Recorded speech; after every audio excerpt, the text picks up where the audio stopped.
Fire crackers का इतिहास बड़ा पुराना है और धमाकेदार भी। माना जाता है कि उनका आविष्कार प्राचीन चीन में 2000 साल पहले हुआ था। बांस के कुछ डंडे आग में फेंके गए और एक जोरदार धमाके के साथ फट गए। बस यहीं से फायर क्रैकर्स का आविष्कार हुआ। देखते ही देखते फायर क्रैकर्स का उपयोग उत्सवों और धार्मिक समारोहों में होने लगा। जल्द ही फायर क्रैकर्स चीन में खुशी और सौभाग्य का प्रतीक बन गए। चीन से व्यापारिक मार्गों के साथ साथ फायर क्रैकर्स दूसरे देशों में भी फैल गए। व्यापारी और खोजकर्ता उन्हें एशिया के अन्य हिस्सों में ले गए। उन्हें भारत, जापान और मध्य पूर्व में लाया गया। हर क्षेत्र में फायर क्रैकर्स को अपनाया गया और अपने हिसाब से ढाला गया। उन्हें स्थानीय परंपराओं और समारोहों में शामिल किया गया। 13वीं शताब्दी तक फायर क्रैकर्स यूरोप पहुंच चुके थे। सिल्क रोड की यात्रा करने वाले इतालवी खोजकर्ता अपने साथ गन पाउडर और फायरवर्क्स का ज्ञान वापस अपने वतन ले आए। यूरोपीय लोग इन विस्फोटक नवीनताओं को देखकर हैरान रह गए। उन्होंने जल्दी ही इस तकनीक को अपना लिया और अपने खुद के फायरवर्क्स बनाने लगे। फायरवर्क्स यूरोप में मनोरंजन का एक लोकप्रिय रूप बन गया। शाही दरबारों और सार्वजनिक समारोहों में इनका प्रदर्शन किया जाता था। यूरोपीय राजा अपने प्रतिद्वंद्वियों को भव्य आतिशबाजी से प्रभावित करना चाहते थे। इन प्रदर्शनों में अक्सर संगीत के साथ जटिल आतिशबाजी की जाती थी। 15वीं शताब्दी में छपाई मशीन के आविष्कार ने फायरवर्क्स के ज्ञान को फैलाने में मदद की। फायरवर्क्स बनाने के निर्देशों वाली किताबें और पर्चे व्यापक रूप से वितरित किए गए।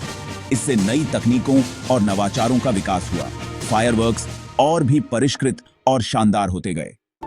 फायर क्रैकर्स और फायरवर्क्स ने कई ऐतिहासिक घटनाओं में अपनी भूमिका निभाई है। इनका उपयोग जीत का जश्न मनाने, वर्षगांठ मनाने और यहां तक कि युद्ध के हथियारों के रूप में भी किया जाता रहा है। 1605 में गन पाउडर प्लॉट के एक सदस्य गाय फॉक्स ने अंग्रेजी संसद को उड़ाने का प्रयास किया था। उसकी योजना इमारत को नष्ट करने के लिए गन पाउडर का उपयोग करने की थी। अमेरिकी उपनिवेशवादियों द्वारा फायरवर्क्स का उपयोग एक और उदाहरण है। उन्होंने ग्रेट ब्रिटेन से अपनी स्वतंत्रता का जश्न मनाने के लिए फायर क्रैकर्स का इस्तेमाल किया था।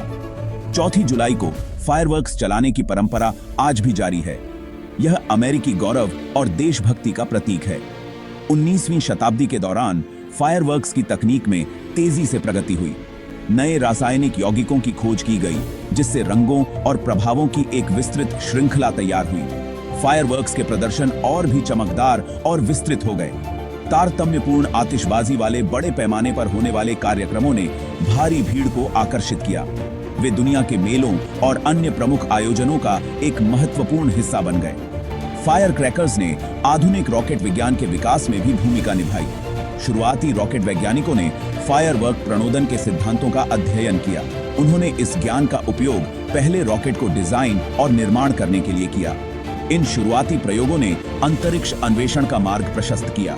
आज दुनिया भर में समारोहों में अभी भी फायर क्रैकर्स और फायरवर्क्स का उपयोग किया जाता है। वे कई सांस्कृतिक और धार्मिक त्योहारों का एक अभिन्न अंग हैं। भारत में दिवाली से लेकर इंग्लैंड में गाय फॉक्स नाइट तक फायर क्रैकर्स उत्साह और तमाशे का एक तत्व जोड़ते हैं। वे खुशी, उत्सव और आश्चर्य के सार्वभौमिक प्रतीक हैं। हालांकि फायर क्रैकर्स के उपयोग से चिंताएं भी बढ़ती हैं। ध्वनि प्रदूषण, वायु गुणवत्ता और चोटों का खतरा गंभीर मुद्दे हैं। कई शहरों और देशों ने नियम लागू किए हैं। वे विशिष्ट समय और स्थानों पर फायर क्रैकर्स के उपयोग को प्रतिबंधित करते हैं। कुछ ने उन पर पूरी तरह से प्रतिबंध लगा दिया है। इन चिंताओं के बावजूद फायर क्रैकर्स लोकप्रिय बने हुए हैं। उनका सांस्कृतिक महत्व और उनके द्वारा प्रदान किया जाने वाला रोमांच उनके निरंतर उपयोग को सुनिश्चित करता है। सुरक्षित, अधिक पर्यावरण के अनुकूल विकल्प विकसित करने के प्रयास चल रहे हैं। तब तक फायर क्रैकर्स के उपयोग पर बहस जारी रहने की संभावना है।